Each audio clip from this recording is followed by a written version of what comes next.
뭐야? 비타민 젤리가 이렇게 맛있을 수가 있어?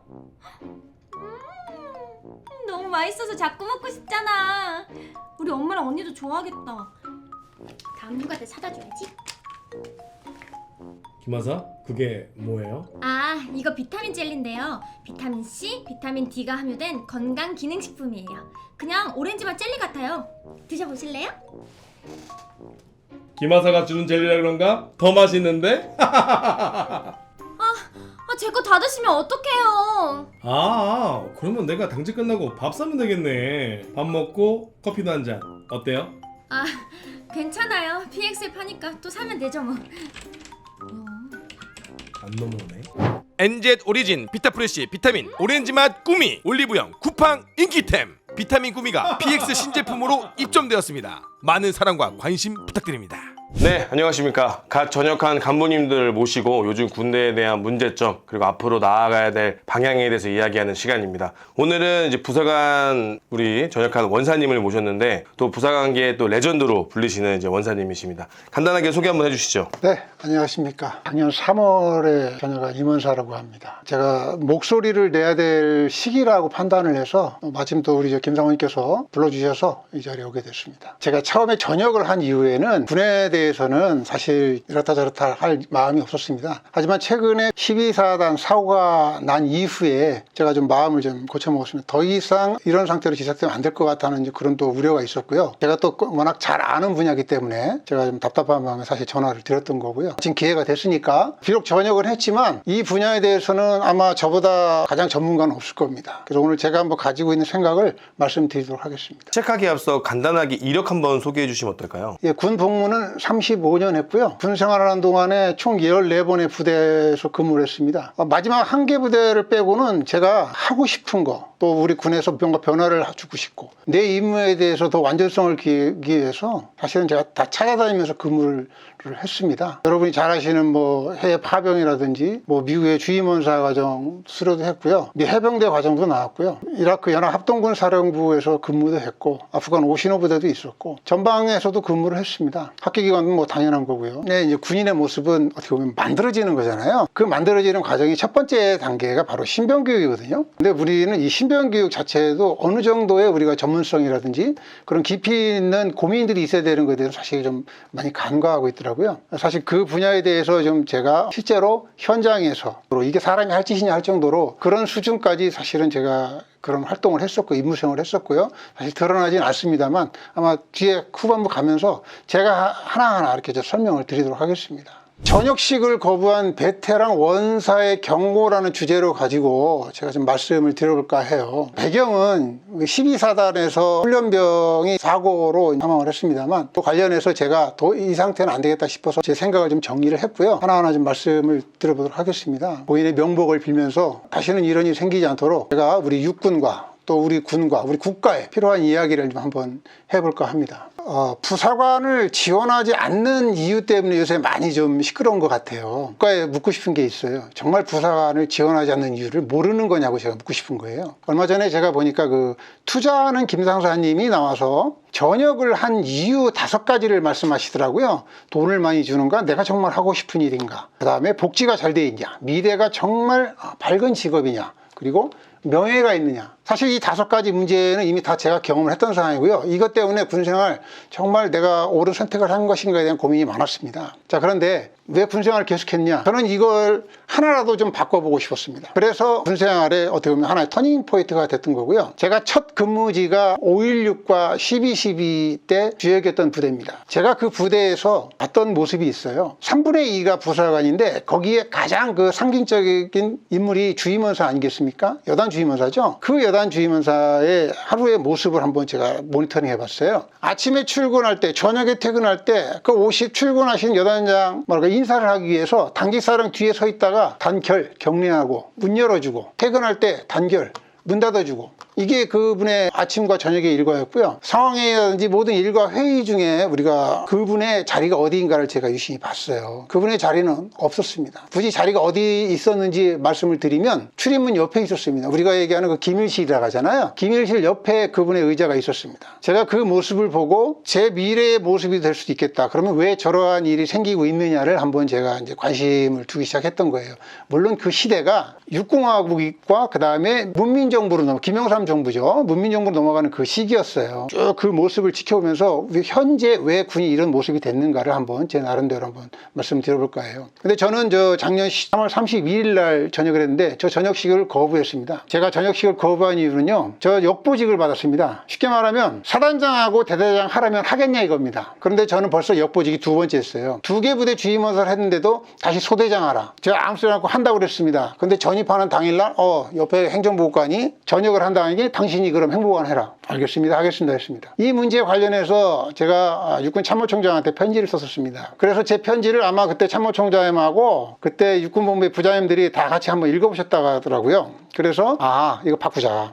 문제가 있구나라고 해서 보직에 대해서 다시 한번 그때 공론화가 됐던 사례가 있어요. 하지만 하나도 바뀌지 않는다. 죄송한 말씀 중에 죄송합니다. 네. 지금 주임원사 어디 주임원사셨죠? 주임원사는 육군훈련소 27년대 주임원사였고요. 네. 아프간 재건지원단 오신호 부대라고 하죠. 거기에 주임원사였고요. 전방사단에 GOP 경계근무했던 대대 주임원사를 했습니다. 사실 이미 이제 세계부대 주임원사를 했고요. 그리고 제가 부사관학교에서 우리 육군의 대대부터 그 이상 위에 있는 모든 주임원사를 제가 5년 동안 교육을 했습니다. 주임원사반 교육 교관을 그렇습니다. 하신 제가 거죠? 전담을 했습니다. 그 2016년도에 부사관 역량 강화 차원에서 이 문제를 풀어가야 하는데 어떻게 보면 군인한테 가장 중요한 건 교육이거든요. 그렇죠. 근데 이 교육을 할 수 있는 사람, 이걸 풀어갈 수 있는 사람이 사실 없었습니다. 저밖에 없었고요. 그때 당시 참모총장님이 저 불러서 직접 콜을 하셔가지고 부사관학교로 갔습니다. 가서 정말 열심히 기초를 어떻게 풀어간다는 거를, 하지만 결국 제가 마지막에 저의 모습은 이제 예비역 그 소령이 이제 제 자리로 들어오고 저는 이제 쫓겨난 거죠. 그러니까 뭐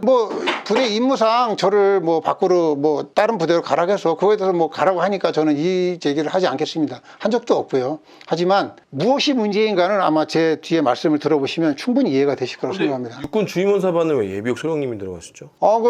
지난 정부 때부터 그 일자리 창출을 한다고 하면서 현역을 많이 줄였잖아요. 그러면서 이제 제 자리는 군무원 자리로 바꾼 거죠. 그러면은 주임원사나 이렇게 원사급으로 근무하셨던 분이 가시면 되잖아요.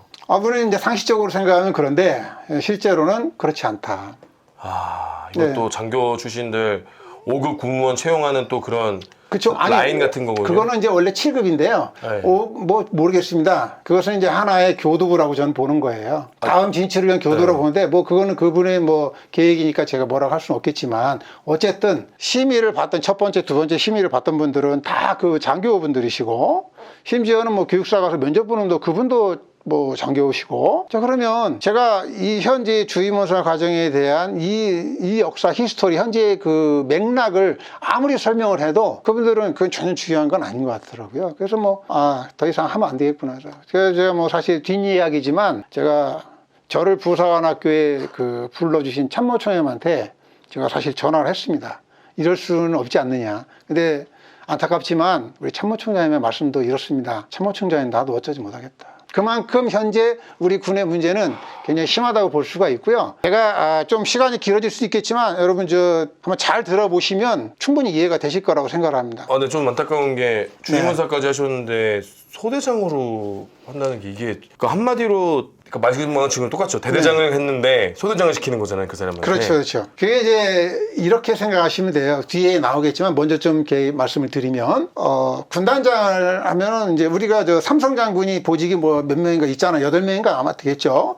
있으면 이분이 하나의 보직을 끝나면 전역하지 않는 이상 이분은 다음 보직이 어쨌든 수평 보직으로 해서 연계가 되잖아요. 그렇죠. 쉽게 말하면 이제 8개의 보직이 있는 거예요. 자, 그러면 우리 장교의 인사관리와 교육은 상당히 오래전부터 이 교육과 인사관리 체계는 많은 연구와 또 전쟁의 어떤 이런 그 역사를 통해서 정립이 되어 있잖아요. 그런데 부사관은 그렇지가 않단 말이에요. 장교는 OBC, OAC에서 전의 인원이라는 걸 관리를 하잖아요. 근데 부사관은 전혀 그게 없는 거예요. 그 정도로 역보직이라는 것은 늘 있는 일이기 때문에, 하지만 그 역보직 하나만 가지고도 육군이 어느 정도 지금 소위 말하면 싸움을 준비하지 않는 군대라는 것이 그 하나로도 설명이 될 수가 있습니다. 제가 세 번째 전역한 이유는 저의 특별한 경험은 쓰레기였습니다. 아니면 아니고 틀리면 틀리다라고 말할 수 있는 용기가 있어야 되고요. 그것에 대해서 대안을 제시할 수 있어야 된다고 생각을 합니다. 제가 본 게 있고 제가 배운 게 있고 제가 많은 분들하고 경험을 하면서 분명히 이것은 아니라는 확신을 얻었거든요. 근데 그 이야기를 할 수 없는 사람이었습니다. 결국 그런 이야기를 하면서 제 마지막은 결국 전역시까지 거부할 정도로 저는 어떻게 보면 조리돌림 당했다고, 마지막 부대에서는 뭐 참 비참한 모습까지 갔었습니다만은, 제가 어느 정도 비참했는지 한번 다음 이유가 있습니다. 네 번째 이유는 저는 그저 깍두기 숫자를 헤아리기 싫었고요. 과자 심부름은 더더욱 힘들었습니다. 아마 자료 화면에 뜨겠지만요, 여러분들 우측에 보이는 이게 바로 실물 사진입니다. 여러분 보이시죠? 용사가, 격리 중인 용사가 이제 하루 세끼 이제 제 도시락을 매번 쌌거든요. 뭐 많을 때는 한 끼에 뭐 한 40개씩 50개, 많을 때는 62개까지 싼 적도 있어요. 사실 말이 도시락이지, 도시락에 62개를 싼다는 거 보통 고역이 아니거든요. 그리고 거기에 깍두기 숫자가 굉장히 중요해요. 4개가 되는 거하고 5개가 되는 거고, 4개 들어가면 용서를 안 해요. 그래서 왜 누가 용서를 하겠어요? 똑같이 저와 같은 군복을 입고 있는 우리 바로 동료 용사들이 욕을 하는 거죠. 물론 이제 욕을 떠나서 사실 똑같이 군생활하기 때문에 깍두기 하나로 마음 상하지 않도록 하기 위해서 정말 신경을 많이 썼어요. 자, 그런데 밥만 먹을 수는 없잖아요. 과자가 먹고 싶은 거예요.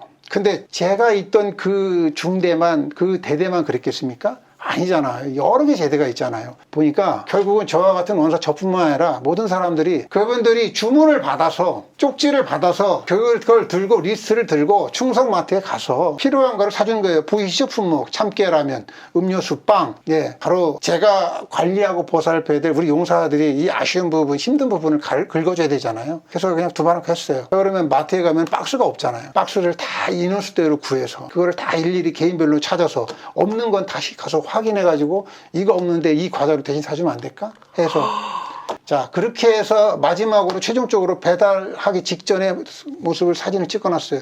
저 정말 이 과자 심부름하는데, 과자 심부름 자체가 힘든 게 아니라 우리 제 부대의 동료 병사가 이 심부름을 시키는 그 상황, 그리고 군생활 33년을 넘긴 이 현역 간부가 이것을 해야 되는 이 상황에 대해서 과연 우리 조직은 어디로 흘러가는 거에 대한 큰 상실감을 제가 한번 겪을 수밖에 없었고요. 그래서 제 이유 네 번째가 되는 거고요. 다섯 번째 이유는요, 아마 지금도 어딘가에서는 오늘 이 순간에도 지금 풀을 깎고 있는 원사, 상사, 부사관들 많을 겁니다. 저는 풀이나 깎는 집사가 될 마음이 더 이상 없었습니다. 그래서 제가 전역을 선택했고요. 맨 마지막은 바로 위에 5가지 이유 때문에 제가 제복을 입을 더 이상의 이유를 찾을 수가 없었습니다. 후배들한테 좀 더 나은 조직의 모습을, 군의 모습을 만들어지 못하고 전역을 해서 정말 미안하게 생각합니다만, 저는 제가 제복을 입을 이유를 잃었기 때문에 전역을 했습니다. 그래서 전역식에서 뭐 임석상관이든 누구한테건 정복 입고 군생활 정말 명예스러웠고 국가와 군에 감사하다는 그 거짓말은 정말 하기 싫었어요. 그래서 제가 전역식을 거부했습니다. 그래서 지금 제가 가장 아쉬운 건 그거예요. 내가 만약 처음으로 다시 돌아갈 수 있다면 과연 난 어떤 선택을 했을까? 이 생각이 단 1도 안 들어야 되는데, 전 지금도 그런 생각이 드는 게 어떻게 보면 가장 안타까운 부분이 되겠습니다. 제가 무능력하고 무경험한 군 리더가 신병 교육을 대할 때 치명적인 착각 4가지를 하고 있어요. 첫 번째가